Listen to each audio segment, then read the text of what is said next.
আসসালামু আলাইকুম। আপনারা ঘরে বসে কিভাবে আপনাদের পাসপোর্ট সাইজের ছবি তৈরি করবেন সেই প্রসেসটি আজকে আমি আপনাদেরকে দেখিয়ে দেব।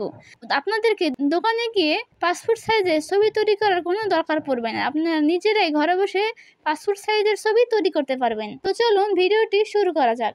Welcome to my mobile screen. আমি এখন গুগল ক্রোমে চলে যাব। ক্রোমে আসার পরে সার্চ অপশনে সার্চ করব জিমিনাই অ্যাপসটি লিখে সার্চ করব। সার্চ করার পরে এরকম একটা ইন্টারফেস চলে আসছে। আমরা গুগল জিমিনাই এখানে ক্লিক করব। তারপর এরকম একটা ইন্টারফেস শো করছে। প্লাস এখানে ক্লিক করব। আপলোড ফাইলস এখানে ক্লিক করব।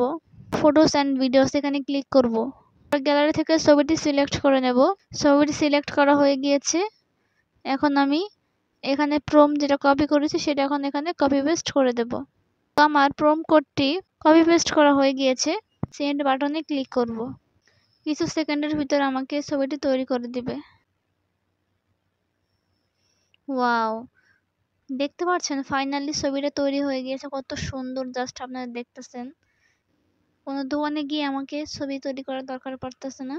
এই শাকিব খানের এই ছবিটি থেকে আমাকে পাসপোর্ট সাইজের ছবি তৈরি করে দিয়েছে। কত সুন্দর করে দেখতে পেয়েছেন। এভাবেই কিন্তু আপনারা আপনাদের নিজের ছবি দিয়ে পাসপোর্ট সাইজের ছবি তৈরি করতে পারেন। দোকানে যাওয়ার কোনো প্রয়োজন পড়বে না। তো ভিউয়ার্স, দেখতেই তো পেলেন কত সুন্দর করে আমি পাসপোর্ট সাইজের ছবি তৈরি করে দেখিয়েছি। এভাবে কিন্তু আপনারা নিজেদের ছবি দিয়ে পাসপোর্ট সাইজের ছবি তৈরি করতে পারবেন। আপনাদের বাইরে গিয়ে ছবি তৈরি করার কোনো দরকার পড়বে না। তো ভিউয়ার্স, আমার এই ভিডিও যদি আপনাদের কাছে ভালো লাগে তাহলে অবশ্যই লাইক, কমেন্ট, শেয়ার এবং সাবস্ক্রাইব করতে কিন্তু ভুলবেন না। আসসালামু আলাইকুম।